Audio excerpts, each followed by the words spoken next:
Initiation into Hermetics by Franz Barden.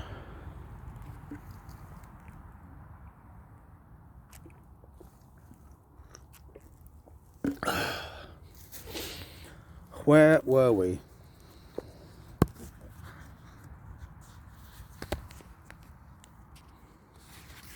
Magic Psychic Training 1. Introspection or self-knowledge. In our own mansion, meaning our body or our soul, we must at every moment find our way about. Therefore, our first task will be to know ourselves. Each initiation system, no matter which kind it be, will put this condition in the first place. Without self-knowledge, there will be no real development on a higher level. In the first days of psychic training, let us deal with the practical part of introspection or self-knowledge. Arrange for a magic diary and enter all the bad sides of your soul into it. This diary is for your own use only and must not be shown to anybody else. It represents the so-called control book for you. In the self-control of your failures, habits, passions, instincts, and other ugly character traits, you have to observe a hard and severe attitude towards yourself. Be merciless towards yourself and do not embellish any of your failures and deficiencies. Think about yourself in quiet meditation. Put yourself back into different situations of your past. Remember how you did behave then and which mistakes or failures occurred in the various situations. Make notes of all your weaknesses down to the finest nuances and variations. The more you are discovering, all the better for you. Nothing must remain hidden, nothing unrevealed, however insignificant or great your faults or frailties may be. Some especially endowed disciples have been able to discover hundreds of failures in the finest shades. Disciples like these possessed a good meditation and a deep penetration into their own souls.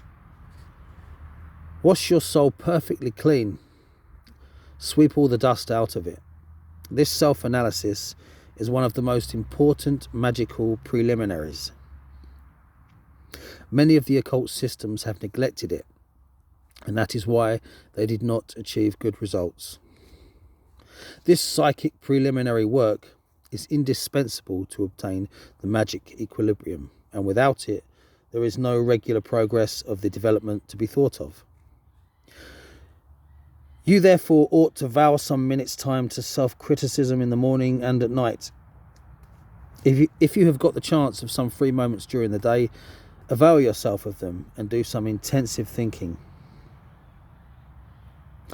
Whether there are still some faults hidden anywhere, and if you discover them, record them on the spot, not to forget a single one. Whenever you happen to find out any deficiency, do not delay to note it immediately. If you do not succeed within a week in discovering all your faults, spend another week on these inquiries until you have definitely established your list of offences. Having achieved this problem within 1 or 2 weeks, you have reached the point to begin with a further exercise. Now, by intensive thinking, try to assign each fault to one of the 4 elements. Appoint a rubric in your diary to each element and enter your faults into it. About some of the faults, you will not feel sure which of the elements they are to be assigned to. Record them under the heading of indifferent. In the progressing development, you will be able to determine the element corresponding to your deficiency. For instance, you will ascribe jealousy, hatred, vindictiveness, irascibility, anger to the fiery element. Frivolity, self-presumption, boasting, squandering, gossiping to the element of air. Indifference, laziness, frigidity, compliance, negligence, shyness, insolence, instability to the watery element. Laziness, consciousless.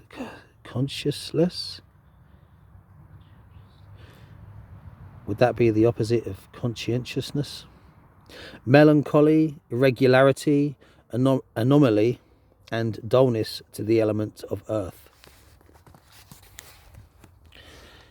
In the following week, you will meditate on each single rubric, dividing it in 3 groups.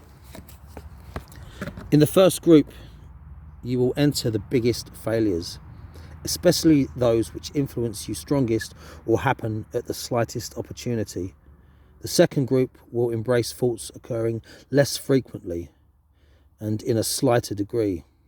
In the last group, you are recording those faults which happen only now and again. Go on doing so. Go on doing so with the indifferent faults too. Work conscientiously at all times.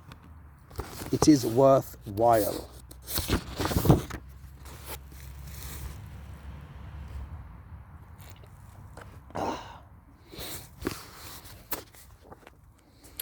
Repeat the whole procedure with your good physical qualities, entering them into the respective categories of the elements. Do not forget the 3 columns here as well. So, for example, you will assign activity, enthusiasm, firmness, courage, daring to the fiery element. Diligence, joy, dexterity, kindness, lust, optimism to the air element. Modesty, abstemiousness, fervency, compassion, tranquility, tenderness, forgiveness to the watery element.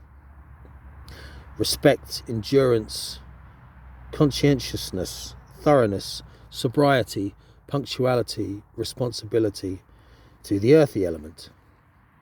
By doing so, you will get 2 so-called astral psycho mirrors, a black one with the evil psychic qualities and a white one with the good and noble character traits. These 2 magic mirrors are correct occult mirrors, and none but the owner has any rights to look into them at all. Let me repeat once more that the owner must endeavour to elaborate his magic mirrors precisely and conscientiously. If, in the course of the development, he should remember any good or bad quality, he can still record it under the respective heading. These 2 magic mirrors will allow the magician to recognize rather exactly which of the elements is prevailing in his black or white mirror. This recognition is absolutely necessary to attain the magic equipoise, and the further development depends on it.